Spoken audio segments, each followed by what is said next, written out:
오늘 9번째 이적, 흑암의 재앙에 대해서 우리가 말씀을 살펴봅니다.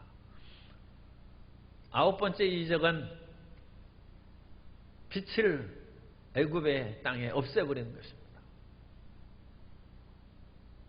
빛이 없어서 대수냐 그렇게 생각하지만 그렇지 않습니다. 며칠 전에 중국의 황사가 그야말로 어마어마한 최악의 황사가 나타나고 또 그 황사가 이루어진 몽골 땅에서는 사람들이 그 모래바람과 황사로 죽기까지 했습니다. 그리고 중국의 베이징에 있는 한 시민에게 기자가 대담을 하니까 종말이 오는 것 같은 온 하늘이 뿌옇고 어두움으로 가득 차서 먼지가 나오자 이 세계 종말이 다가온다. 그런데 찍은 사진을 보니까 여전히 땅도 뿌옇고 그렇지 어둠이 완전히 가리는 것은 아닙니다. 사람들이 다닐만 하고 차들도 다니고 그럼에도 불구하고 황사가 뒤덮으니까 세계 종말이 다가온 줄 알았다. 오늘 9번째 이적, 그것은 하나님의 믿음을 가진 사람에게는 이적이고 끝까지 불신으로 나가는 사람에게는 말할 수 없는 재앙인 것입니다. 그 재앙이 애굽에 닥쳐왔습니다. 그리고 그 어두움을 하나님께서 내리시기 전에 모세가 분명히 경고를 했겠지만 우리 성경 본문에서는 모세가 바로에게 또 그 신하들 앞에 나아가서 경고하는 내용이 없이 곧바로 하나님께서 9번째 재앙을 시행하라고 모세에게 말씀하시고 모세가 손을 들매 어둠이 곧바로 임한 것으로 나옵니다. 모세가 경고를 하나도 하지 않았더라면 24절에 보면 바로가 모세를 불러서 이르되 너희는 가서 야훼를 섬기되 모세에게 이 말을 안 했겠죠. 그러니까 그 재앙이 어디에서 오는지 어둠 재앙이 어디에 오는지 바로가 알고 있었다는 것입니다. 그런데 오늘 성경 본문에서 21절부터 29절까지 짤막한 9절의 규절로 이제 9번째 재앙을 하는데 그 재앙이 갑작스럽고 심각하게 지금 파국으로 치달려가는 것입니다. 그렇기 때문에 느슨하게 경고하고 또 그 바로가 거절하고 그 바로 앞에서 모세가 나와서 다시 애굽의 재앙을 어둠을 재앙을 내리는 그런 느슨한 그 분위기로 전개하지 아니하고 이 급속하게 이 성경의 이런 모든 그 내용도 사람들이 읽으면서 이런 분위기를 느끼고 정말로 이제 큰일이 나겠구나 하는 그런 느낌을 받아요. 그래야지 성경을 여러 번 읽는 분들이 있는데 너무 여러 번 읽는 것은 이런 분위기를 못 느껴요. 좀 성경을 음미하면서 읽어야 돼요. 그러니까 성경을 1년에 몇 독하고 계획을 세우는 것이 아주 좋습니다. 그러나 너무 그것을 계획을 세워가지고 그냥 주마간산식으로 스치면서 지나가면 평생 1000번 만번 읽어도 성경을 못 깨닫습니다. 그렇게 읽으면 이 9번째 재앙을 읽으면서는 마음이 떨려야 돼요. 이게 정말로 이게 큰일 나겠구나. 그래서 경고 방송도 없어요. 곧바로 재앙으로 치달려가서 야훼께서 21절 모세에게 이르시되 하늘을 향하여 내 손을 내밀어 애굽 땅 위에 흑암이 있게 하라. 곧 더듬을 만한 흑암이래. 그러자 모세가 하늘을 향하여 손을 내밀매 캄캄한 어둠이 곧바로 다가오게 되었다. 그래서 더듬을 만한 흑암이리라 하면 그 더듬을 만한 흑암은 마샤쉐라는 그 단어를 쓰는데 어두워가지고 눈으로 더듬더듬해서 가야 된다는 그런 뜻입니다. 그러니까 이 어둠을 만질 수는 없잖아요. 흑암을 더듬을 수는 없죠. 흑암을 만질 수는 없죠. 그러니까 어둠이 다가와서 한치 눈을 그 앞을 볼 수가 없어요. 눈을 떠도 안 보이고 눈을 감아도 안 보이고. 성도 여러분, 그런 어두움을 체험했습니까? 그런데 이스라엘에 가면 요즘에 이제 이스라엘이 백신 접종 세계 1위입니다. 거의 60% 국민을 다 백신 접종해서 이제 곧바로 지나가면 이스라엘은 집단 면역이 되고 이스라엘 땅으로 들어가려면 또 그린 여권을 가져야 백신 접종해야 또 들어갈 수 있는 그런 상황이 될지 모르지만 어쨌든 그 이스라엘에 가면 예루살렘에 히스기야 터널이 있는데 그 히스기야 터널이 뭐 길이 재는 것이 조금씩 차이가 있습니다. 535m 지하의 그런 터널입니다. 지하 535m를 들어가면 빛이 있겠어요. 정말로 깜깜합니다. 그 밑에는 이제 시냇물이 흘러내려가서 실로암 연못까지 흘러내려가는 기온샘에서 나오는. 그리고 우리가 발을 적시면서 거기 들어갑니다. 어떤 사람 무서워서 못 들어간다는 사람도 있어요. 그는 무서워할 건 없어요. 왜냐하면 전등불을 들고 가기 때문에. 그런데 전등불을 끝까지 들고 가면 안 되고 가다가 랜턴을 꺼야 돼요. 그럼 칠흑 같은 어둠이 아무것도 없어요. 빛이란 정말로 없어요. 그래 더듬으면서 가요. 눈을 떠도 안 보이고 눈을 감아도 안 보여요. 그러니까 이 머리에 헬멧을 이제 안전모를 쓰고 가야 되는데 사실 그 순례객들한테는 그걸 안 씌우고 이제 그렇게 갑니다. 그런데 그것을 이제 안전모를 안 써도 불을 계속 켜고 가면 뭐 그렇게 위험하지 않고 안전합니다. 그렇지만 가다가 불을 끄고 걸어간 그런 체험을 하려면 안전모를 써야죠.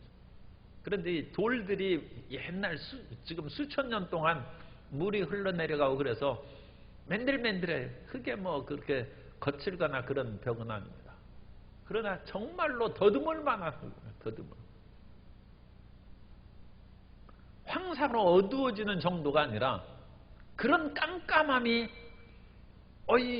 현실적으로 나타났다고 해보세요. 사람들에게 말할 수 없는 공포를 줍니다. 그리고 여기에서 22절에 모세가 하늘을 향하여 손을 내밀매 캄캄한 어둠이 나오는데 이 캄캄하다는 단어는 아펠라라는 단어를 쓰는데 그야말로 두려운 어두움을 말하는 것입니다. 어느 성경에는 이제 두려운 어둠이라고 그거 있어요. 어둠이 밀려 들어오면 사람들의 마음 가운데는 두려움이 생깁니다. 요엘서 2장 1절 이하에 보면 시온에서 나팔을 불며 나의 거룩한 산에서 경고의 소리를 질러 이 땅 주민들로 다 떨게 할지니 이는 야훼의 날이 이르게 됨이니라. 이제 임박하였으니 곧 어둡고 캄캄한 날이요. 그래서 이 캄캄하다는 단어가 우리가 출애굽기에 읽은 그 단어하고 같습니다. 짙은 구름이 덮인 날이라 새벽빛이 산 꼭대기에 덮인 것과 같으니 이는 많고 강한 백성이 이르렀음이라. 이와 같은 것이 옛날에도 없었고 이후에도 대대 없으리로다. 구약에서 하나님께서 임재하셔서 심판하시는 그 날이 야훼의 날입니다. 야훼의 날. 그래서 예언서에 야훼의 날이 여러 번 언급이 됩니다만 우리가 이제 새벽에 공부할 이사야서에서도 이제 야훼의 날을 우리가 그때 만날 것입니다. 그때는 정말로 종말이 두려운 날입니다. 그리고 그 날은 어둡고 캄캄한 사람을 떨게 하는 그 어둠의 날이라. 우리나라 신라시대 때부터 일식에 대한 그런 기사가 나타나는데 일식이 나타나면 잠시 그 태양이 그 가려지는 것이죠. 그래서 잠시 어둡고 대부분은 부분 일식으로 그 우리가 그 옛날에는 유리에다가 이 촛불이나 그런 걸 그 검게 이렇게 만들어 가지고 해를 보고 그랬어요. 그런데 오늘날에는 이제 태양을 볼 수 있는 그런 안경이나 그렇게 해서 그냥 맨눈으로 보면 안 되죠. 그것을 보면 달이 태양의 그 3분의 1을 또는 절반을 이렇게 침식해서 해를 먹는 것이죠. 일식. 그 잡아먹는 것이죠. 그렇게 해서. 파고 들어가는 것을 우리가 볼 수 있어요. 그러다가 정말로 완전히 덮이는 일식은 굉장히 드뭅니다만 그러면 순간적으로 깜깜해지죠. 그런데 거기 일식이 생기면 기이한 현상들이 많이 일어나요. 그래가지고 예컨대 수탉이 알을 낳는다든지 그렇게 희한한 일들이 생기고 암탉이 꽃기호하고 뭐하고 그래가지고 이 제정신이 아닌 것이죠. 짐승들도. 일식이라는 잠시의 그런 태양이 덮일 때에도 그런 일이 있는데 이런 완전 흑암으로 더듬어서 다닐 그런 흑암이 3일 동안 계속된다. 그럼 사람은 그 공포에서 견딜 수가 없습니다. 지금 7번째 재앙부터는 파국으로 치달려가는 그런 재앙입니다. 그래서 우박이 내려서 모든 작물들을 다 손상하고 들에 있는 사람과 짐승들이 죽고 그 다음에 메뚜기 떼가 새카맣게 몰려와서 남은 거 다 갉아먹어서 그야말로 먹을 양식이 없어져서 미래가 없어지고 그러다가 이제 얼마 지나지 않아서 캄캄한 어둠이 가득 찼으니까 애굽 사람들이 이게 정말 살 희망이 사라지고 용기가 사라지고 그런 심각한 재앙이 다가왔는데 그럼에도 불구하고 하나님의 백성들의 가운데는 빛이 있었더라. 그래서 고센 땅에는 빛이 있었다. 그러니까 이것은 일식이나 그런 현상이 아닙니다. 그러려면 전 지역이 똑같은 현상으로 일어나야지 이스라엘이 사는 그 지역만 빛이 있고 다른 모든 애굽 지역은 어둠이 나고 그런 일은 있을 수 없죠. 그러니까 이것은 어떤 자연재앙이라든지 또는 사하라 사막에서 모래바람이 해가지고 온 하늘을 깜깜하게 덮었다든지 또는 화산이 폭발해서 화산재가 온 옛날 폼페이를 멸망시킨 것처럼 폼페이에서 그 화산이 폭발했을 때 온 하늘이 어두워졌다고 했어요. 왜냐하면 태양을 다 화산재가 가렸기 때문에.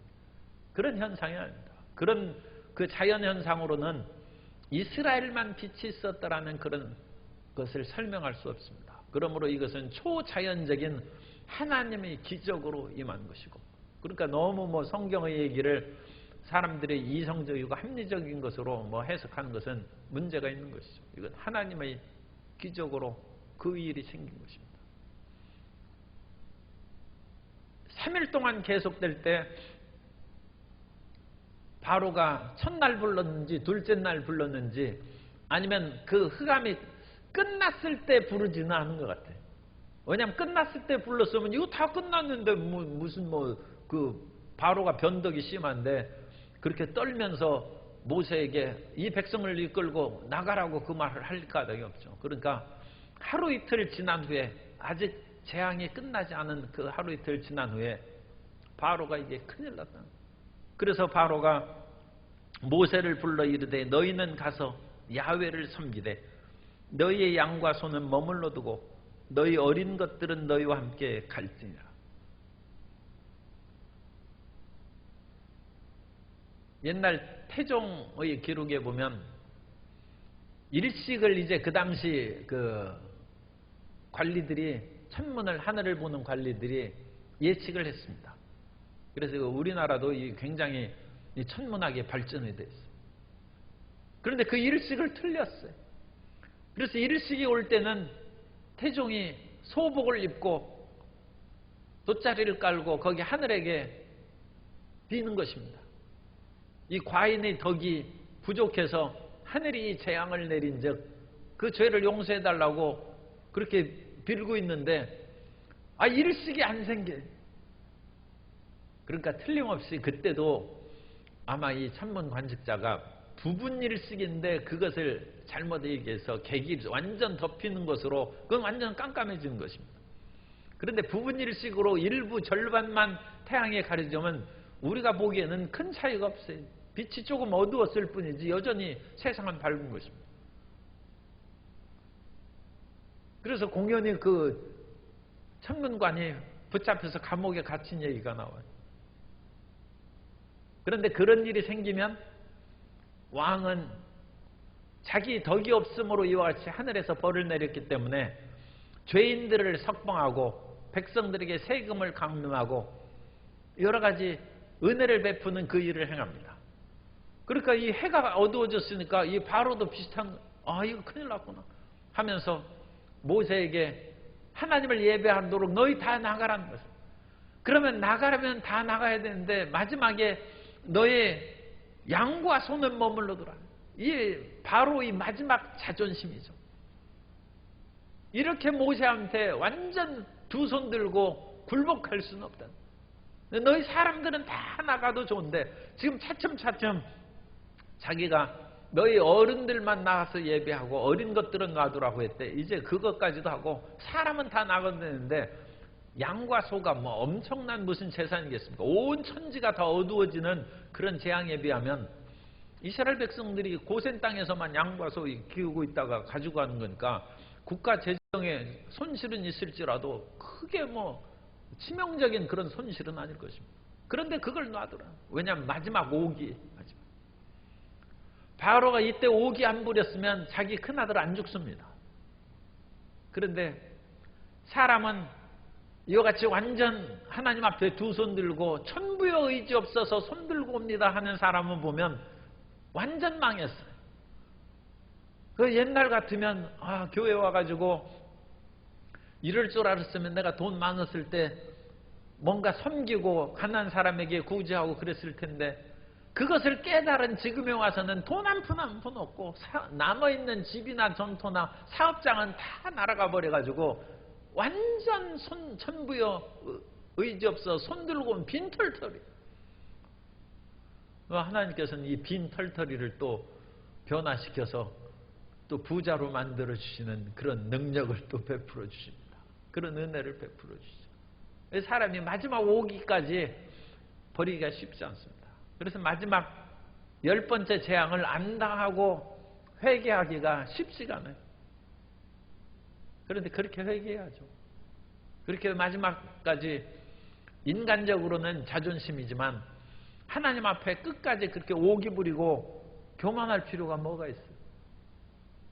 하나님은 하나님이시고 인생은 티끌인데 인생은 지나가는 존재인데 아무리 자기 자신이 지혜가 있고 재물이 있고 권력이 있다 할지라도 그런 어려움에서 겸손할 줄 알아야 되는데 사람들은 아무것도 없으면서도 끝까지 하나님 앞에 저항하고 반항하는 일들이 나오는 것이죠. 모세가 지금 양과 소 그게 무슨 신경 쓸어요.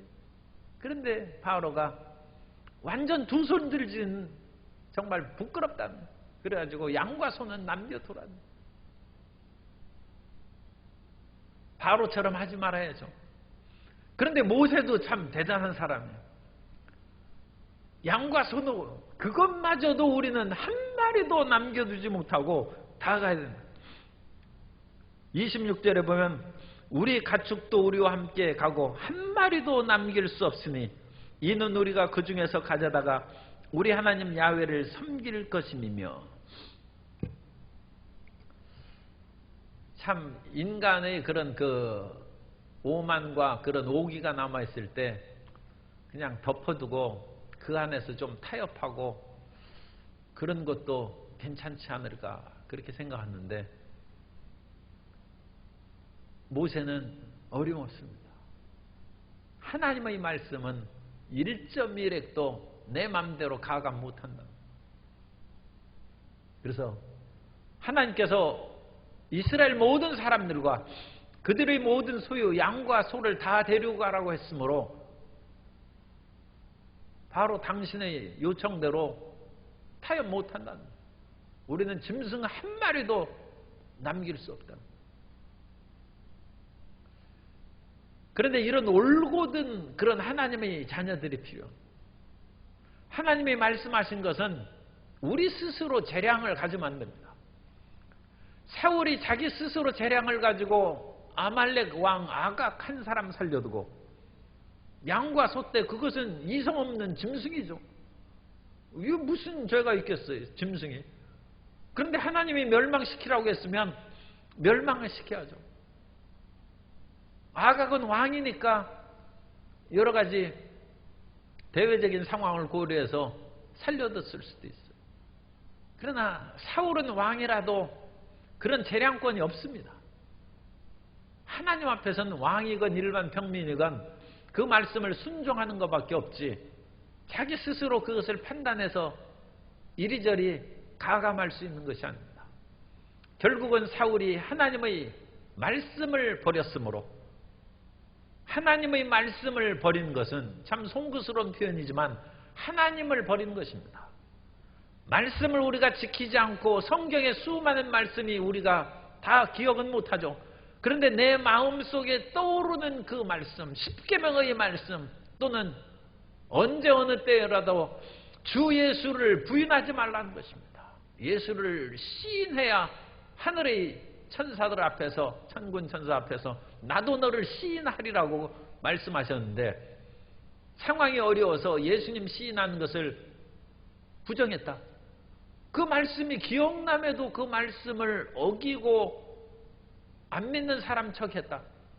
예수님 버리는 것입니다. 말씀을 버리는 것이 하나님을 버리는 것입니다. 그러므로 사무엘은 분명히 얘기합니다.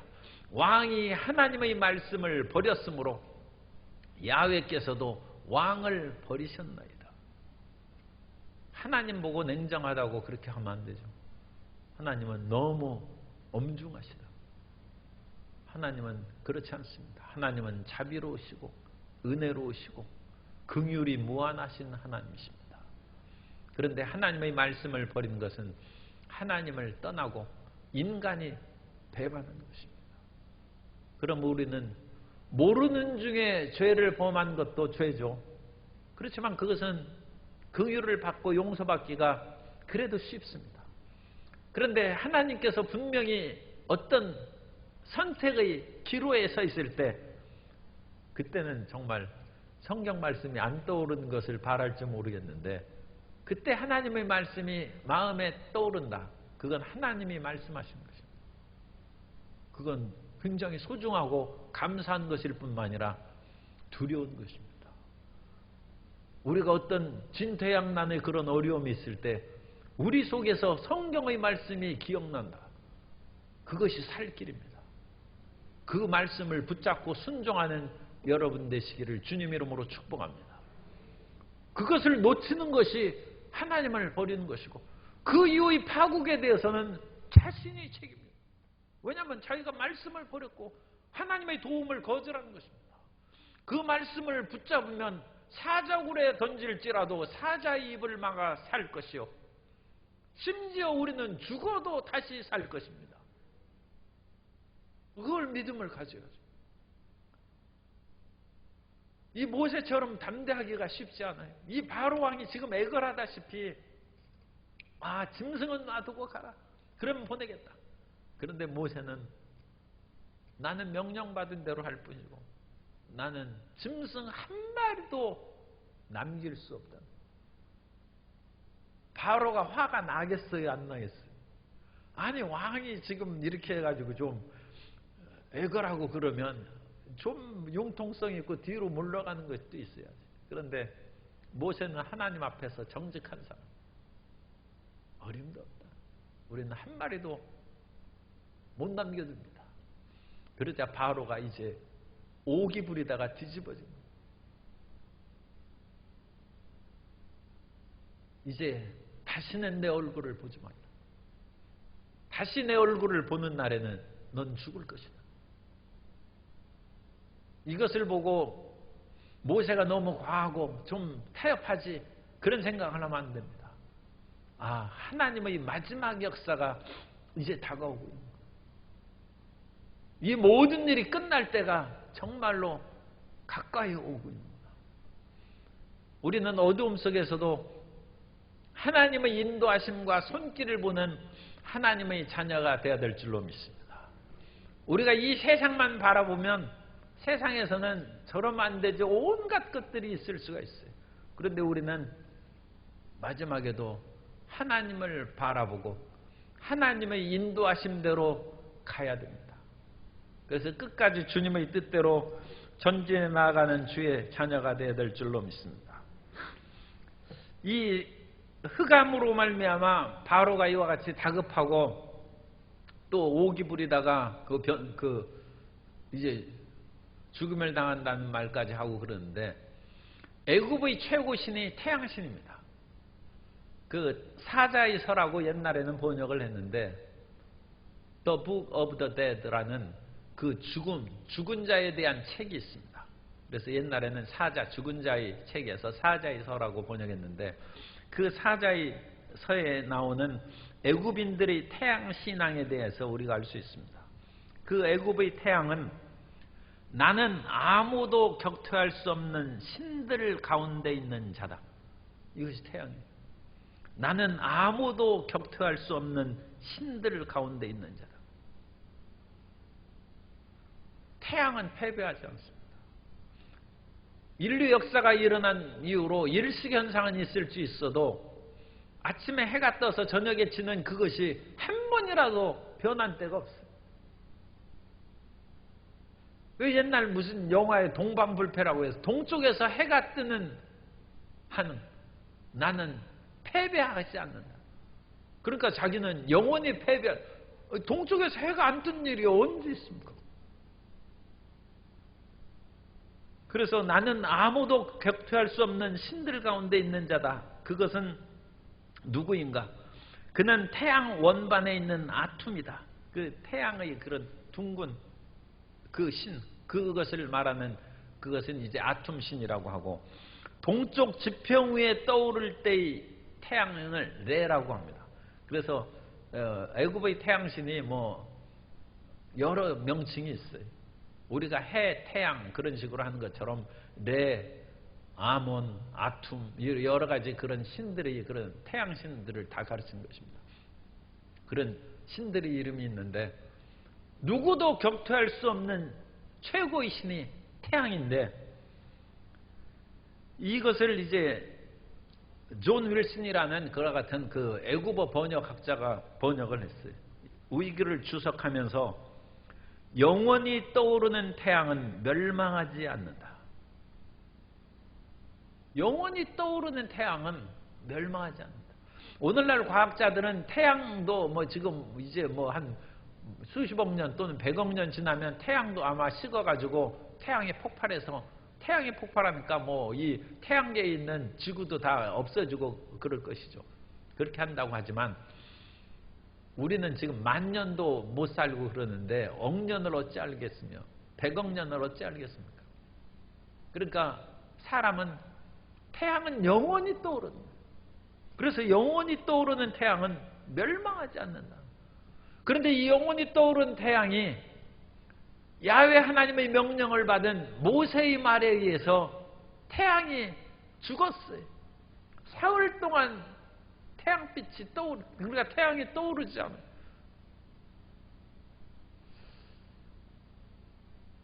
그래서 이것은 기적적인 일이기 때문에 정말로 동쪽에서 해가 안 떠오른 것인지, 해가 여전히 떠올랐습니다만 애굽의 그런 모든 지역에만 하나님의 손으로 그것을 천군 천사들이 그것을 빛을 가리는 것인지, 그건 뭐 여러 방법이 있겠죠. 어쨌든 흑암이 사흘 동안 완전한 애굽 신의 파멸입니다. 애굽의 최고 신이 파멸을 당한 거죠. 그로 말미암아 애굽 신의 태양으로부터 우리는 에너지를 받아서 식물이 자라고, 태양의 에너지를 받아서 식물이 자란 것을 우리가 먹고, 그 풀들을 먹어서 소가 먹고 소고기를 우리가 먹고 살아가는데, 태양의 에너지가 꺼지면 모든 것이 죽는 것입니다. 그러므로 9번째 심판에 있어서는 자기들이 최고로 영원불멸의 태양신이 어두워졌어요. 그 다음에는 그 태양신으로 만든 사람의 생명이 죽는데, 사람의 생명 가운데 다 똑같습니다만 그래도 가장 처음에 낳은 아들이 보배로운 것이죠. 왜냐하면 생명의 기력의 시작이니까, 생명의 시작이니까. 그 생명이 죽는다는 거죠. 마지막 파국입니다. 그것으로 치달려가는 그 내용을 이제 보여주고 있습니다. 그런데 이와 같은 일에 있어서 바로는 오기를 부리고 그 애굽 백성들은 이제 죽었다, 큰일 났다 그렇게 절망하지만 하나님의 백성들은 어떻게 하겠습니까? 하나님의 백성들은 이 9번째 재앙을 이렇게 겪은 여러분들이 이스라엘 백성이라고 생각하고 지금 고센 땅에서 그 소식을 들었어요. 그러면 무엇을 해야 되겠어요? 빨리 집을 정리를 해야죠. 이삿짐 싸야죠. 아, 이제 끝났구나. 우리가 애굽에서 떠날 때가 다가왔구나. 그걸 준비하는 마음을 가져. 지금 상황은 손을 더듬고 다닐 수 있는 그런 어두움 감이 가장 강한데, 가장 어두울 때가 새벽 직전이란, 빛이 비치기 가장 그 직전이 가장 어둡고 그때가 가장 춥답니다.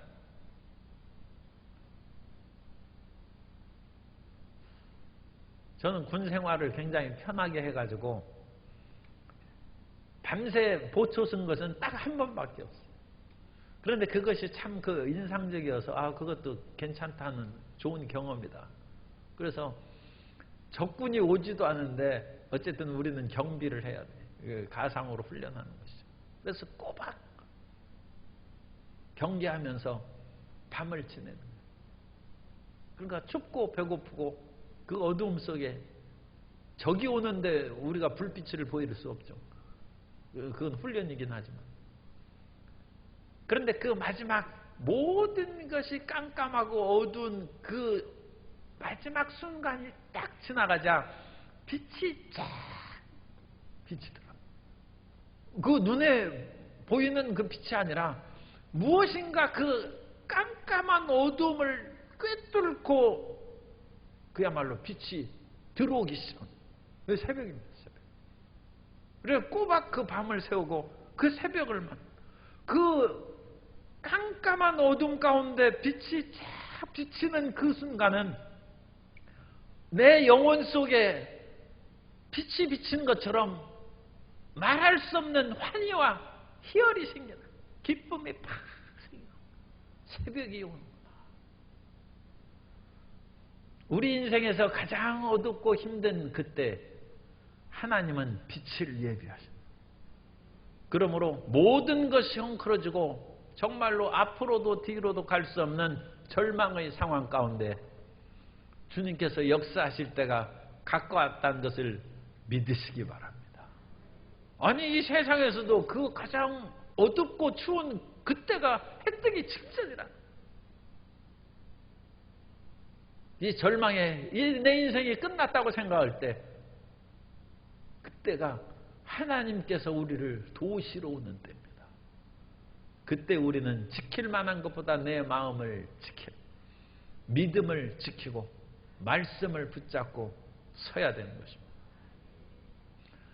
예수님께서 종말에 대한 예언의 말씀을 하실 때 이 세상의 모든 것들이 헝클어지고 어마어마한 두려움이 생겨서 사람들은, 믿지 않는 사람들은 이제 인생 끝났다고 좌절하고 두려워할 때 너희는 머리를 들라. 너희의 구원이 가까웠다고 말씀합니다.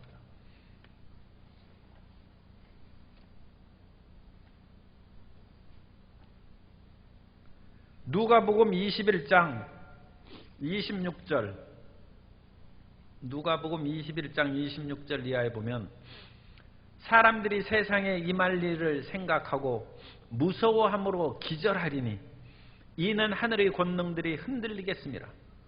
그때 사람들이 인자가 구름을 타고 능력과 큰 영광으로 오는 것을 보리라. 이런 일이 되기를 시작하거든 일어나 머리를 들라.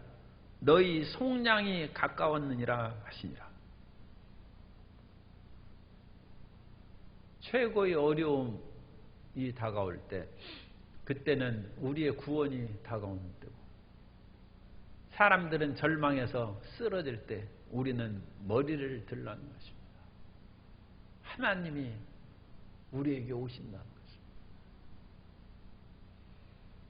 9번째 재앙으로 이스라엘 모든 사람들은 그런 믿음을 가졌는지는 모르지만 이제 정말로 하나님의 구원이 다가옵니다.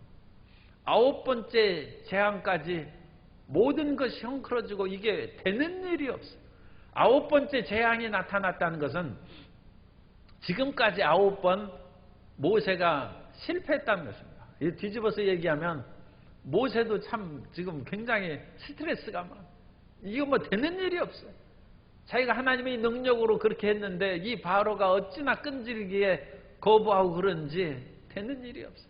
끊임없이 약속을 했다가도 바로가 번복하고 그 일을 뒤집어 버리니까 그래도 바로가 왕인데 이 배신자, 이 변절자, 약속을 어기는 자라고 뭐 고소할 수도 없어요.